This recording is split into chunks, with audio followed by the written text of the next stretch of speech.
Hello, everyone. Welcome to Lakewood Health System's Be Well Videocast. My name is Matt Jensen, Director of Marketing at Lakewood Health System, and today we are going to be talking about a topic you've heard a lot about in the news, this anticipated surge of COVID-19 patients, and if and when we can expect that to potentially happen at Lakewood. We're also going to be talking a little bit about the continuation of elective surgeries at Lakewood and some of the implications of this decision at our facility.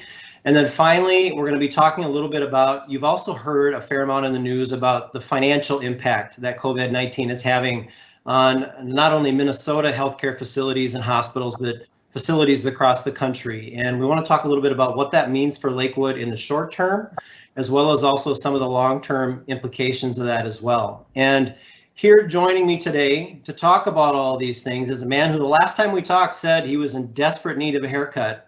And so I'm curious to see if that's still the case. President and CEO, Mr. Tim Rice. Tim, welcome. Oh, thank you. And I definitely am looking forward to getting a haircut. I actually have more hair on the side of my head than I've ever had. And I know it makes a difference. I blow dry my hair to hurry up in the morning. Yeah. Used to take about 4 seconds. Now it takes about 4 minutes. So I'd like to get some of my time back. I know.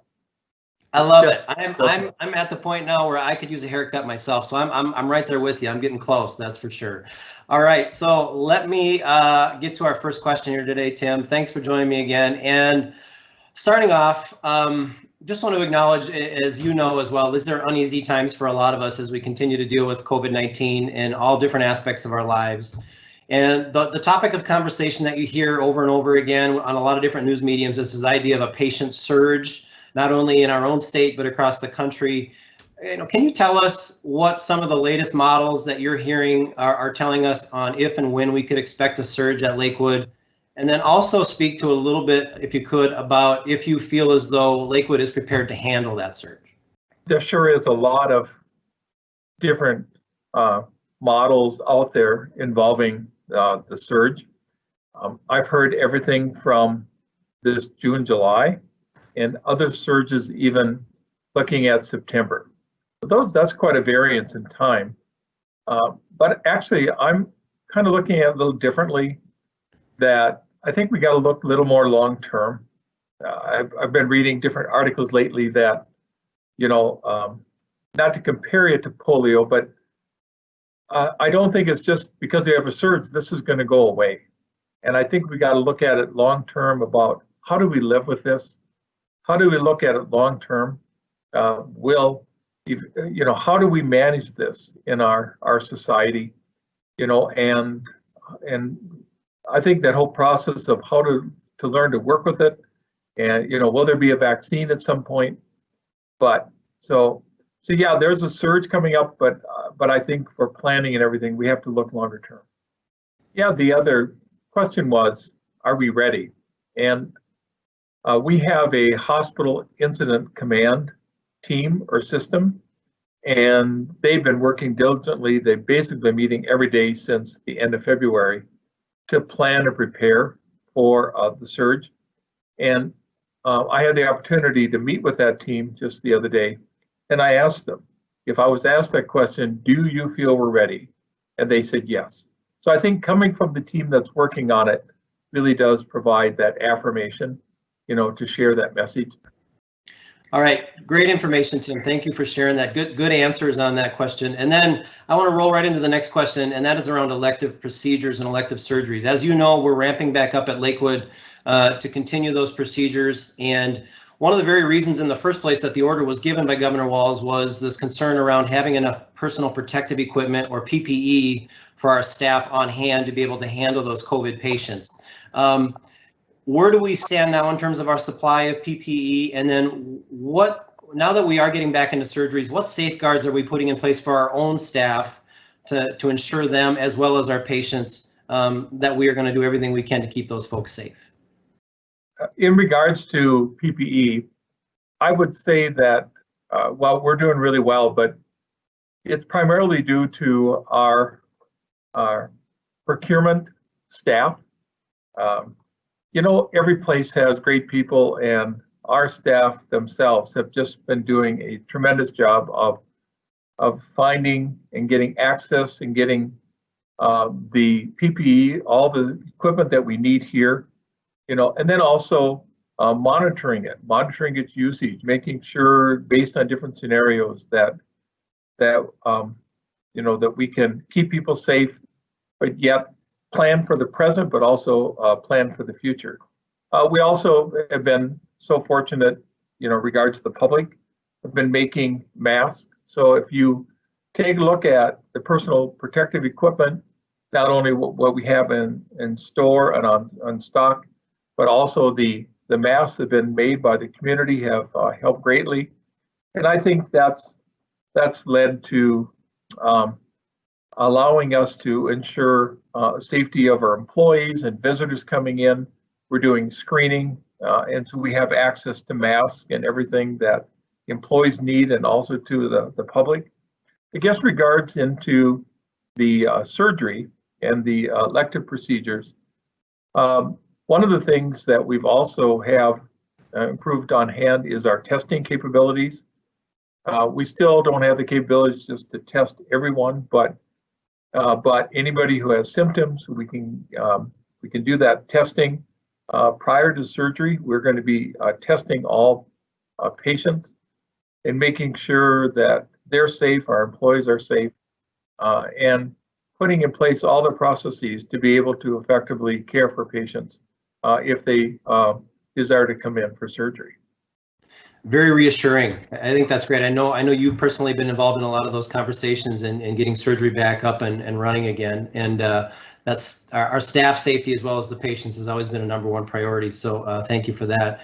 And then finally, one of my final questions was in regard to the other thing that we've heard a lot about in the news over the past few months is the financial implications of COVID-19 and what it has meant to not only healthcare facilities and systems in our state, but across the country. You know, the idea of postponing surgeries, the revenue that's been lost as a result of that.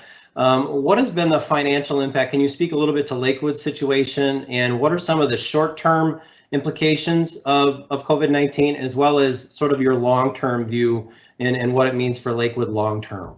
Well, there's no doubt that it's impacted us financially.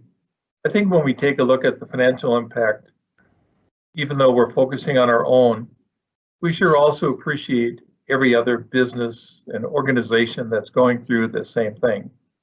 One of the advantages that we had is that we really had set some really key financial goals in the years past, and we've met them. So we are very fortunate that we started out in a stronger position prior to this COVID pandemic. So this has really helped us a lot. So it is going to help us manage ourselves through this whole thing. We did take, with the unknown about if we're going to get any federal or state dollars or any other, or not knowing when that surge would start again, we did take operational adjustments that we made internally. But as you mentioned, we're starting to start up again with clinic visits and surgical procedures. So this is starting a little sooner than we expected. So we definitely feel that we're going to be able to, as far as an organization, that we're feeling pretty confident because of our position before with the work that we did, that we're feeling very comfortable about the future. Actually, I even met with the CFO today in a meeting, and it's kind of interesting. Our whole world for the last couple of months was survival. And actually, we feel all we've done and what's been happening now, we kind of view our world now more as recovery. And we've already switched from the survival mode, we're into a recovery mode with all that's happening now. And I think when you can share that that's our position now, that's a very positive sign about our future. Interesting perspective. Yeah, that is very interesting. Going from in a recovery mode at this point too. Encouraging for the community to hear too. Finally, last exiting question here for you. I know you love, you're a great storyteller. I get to witness this every day, and I don't mean that in a negative way at all. You do a fantastic job of it. I know you're also very involved in the community. Anything that's really stuck out to you just with the community support, the way the community at large has bonded together during this time that's really stood out to you in ways that has impressed you? The first community I would like to talk about is our community of employees and providers. Just being out there, and when I talk with them or as we work on anything, just seeing their positiveness, they're willing to adjust, to change, to stay focused on why we're here. That's inspirational every day. And so that, for me to have that opportunity to be out there and you're still greeted with a smile or a hi, even though you can't see the smile, you can see it in their eyes. And I think that's something that for me is why I so much enjoy working for this organization and to be with what I call my team members that are out there. The other aspect of is I'm getting these thank you cards, and they're most of the time they're anonymous, but what they do is they thank Lakewood administration, but primarily they're thanking our employees for being the heroes they are. But for people just to be sending get these cards in the mail or on my desk, and also people send prayers, but so they're all very special. So I mean, just all the support that we're getting, either by a phone call or cards, it definitely helps keep in perspective about that have the opportunity to do great work, and about who this is really for, and that's for our community, and that is what it's all about. Thank you for sharing that. That's great.